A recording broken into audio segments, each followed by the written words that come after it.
पढ़ा लिखा बाबू जनी करा फुटानी, नाही त खतरे में पड़ी जिंदगानी। पढ़ा लिखा बाबू जनी करा फुटानी, नाही त खतरे में पड़ी जिंदगानी।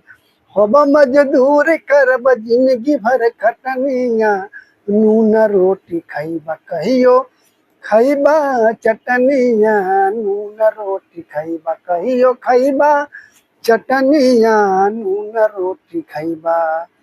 पढ़ा लिखा बाबू जनी करा फुटानी, नाही त खतरे में पड़ी जिंदगानी।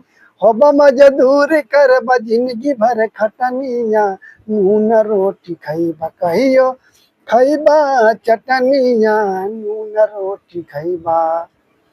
अरे माई बाबू पैसा देल करा जन जियान हो, अपने पढ़ाई पे दे बदू ध्यान हो।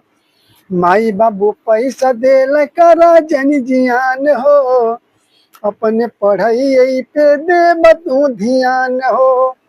पढ़ी लिखी बनब कुछ हूँ, पढ़ी लिखी बनब कुछ हूँ, जानी सगरो दुनिया, नून रोटी खइबा कहियो खइबा चटनिया, नून रोटी खइबा कहियो खइबा चटनिया, नून रोटी खइबा। दोस्तों, हमारी वीडियो कैसी लगी?